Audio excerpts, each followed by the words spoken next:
Hello everyone. Today we're bringing you a story about how discovering your own strengths and practicing with dedication can lead you to success. It's a tale that will remind us that we all have unique talents, and with the right mindset, we can excel in anything we set our minds to. Along the way, we'll also learn some new words and how to use them in sentences to improve our English in a fun and simple way. So stay with us till the end.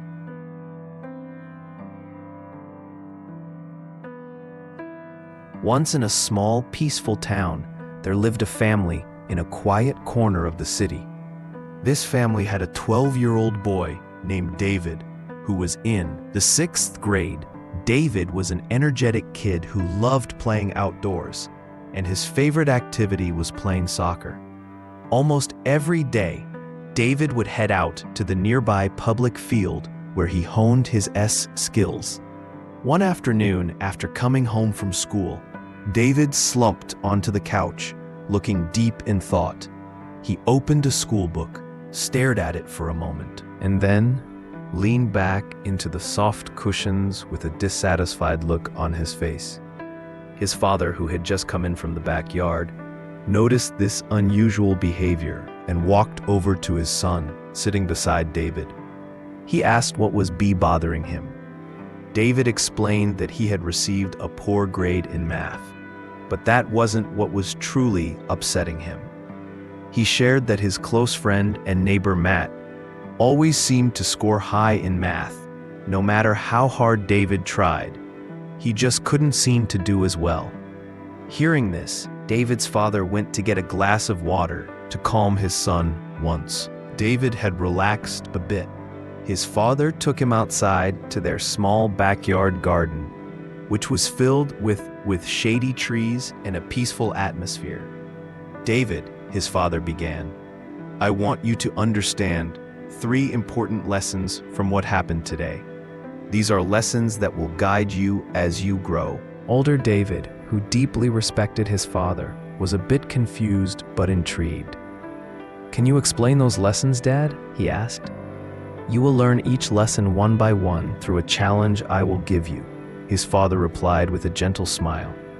After a brief pause, his father continued, "For the first lesson, I want you to invite Matt to play soccer with you tomorrow." David nodded, eager to find out what lesson his father had in mind. The next morning, the weather was bright and welcoming, and David went to school with his usual excitement.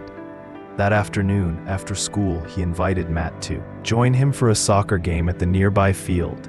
As usual, David, who played soccer almost every day, dominated the match. He scored 3 goals, leading his team to a big victory. Meanwhile, Matt, who wasn't very familiar with soccer, struggled.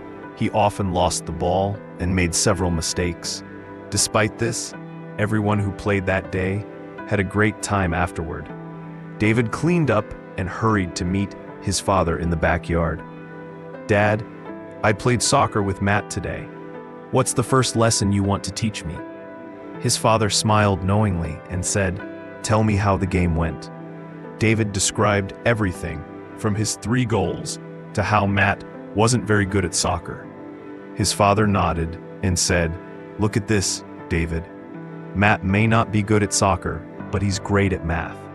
Just like how you might struggle with math but excel at soccer, we're all different, and that's okay. We each have our own strengths and passions." David felt a wave of understanding wash over him.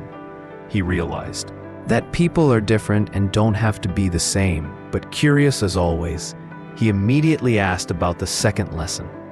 For the second lesson, his father said, "I want you to pay close attention to Matt tomorrow at school. Keep track of how often you see him counting or working with numbers." The following day, David eagerly went to school, excited to complete his father's challenge. Throughout the day, he quietly observed Matt, noticing how often he was engaged in math-related tasks. After school, David passed the time playing soccer again until his father returned home that evening. David approached his father and reported his findings. "Dad, Matt was counting a lot today. He was working on math problems, solving puzzles, even calculating things like change during recess, and he even counted the petals on a flower. His father smiled warmly and said, "That's the second lesson. David Matt is good at math because he enjoys it and practices it often." If you want to get better at something, you have to keep practicing, just like you do with soccer. It doesn't always have to be difficult. You can start with simple things, like counting petals on a flower. David smiled, realizing that he could improve in anything as long as he practiced consistently, just like he had with soccer. Without waiting, David eagerly asked about the third and final lesson. His father thought for a moment and said, "For the last lesson, I want you to think about how much better Matt is at math compared to you." David paused for a second, then hesitantly replied, "I think Matt is about 3 times better at math than I am." "All right," his father said. "For the last challenge, I want you to study math 3 times harder tomorrow." David swallowed nervously, but nodded, determined to tackle the final challenge the next day, after school. David sat down to study math. After an hour of intense focus, he decided to push through and study for 2 more hours, tripling his usual effort. But before he could finish, his head started to throb, and without realizing it, he fell asleep. Later, he was gently woken up by his father's soft tap. "Wake up for dinner, and meet me in the garden afterward," his father said, feeling disappointed in himself. David met his father, his head hung low. "I'm sorry, Dad," David said. "I couldn't complete the challenge. I studied so much that my head hurt, and I ended up falling asleep."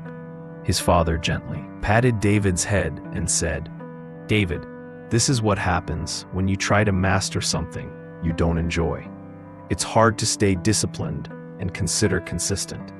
But when you study something you love, discipline and consistency feel much lighter, just like how you stayed dedicated to playing soccer." After a brief silence, his father gave him the final piece of advice. "So, if you want to be smart and become an expert at something, either study what you love or learn to love what you're studying." David, filled with admiration for his father's wisdom, promised to carry these 3 important lessons with him for the rest of his life. Today, we learned new words and sentences through this story.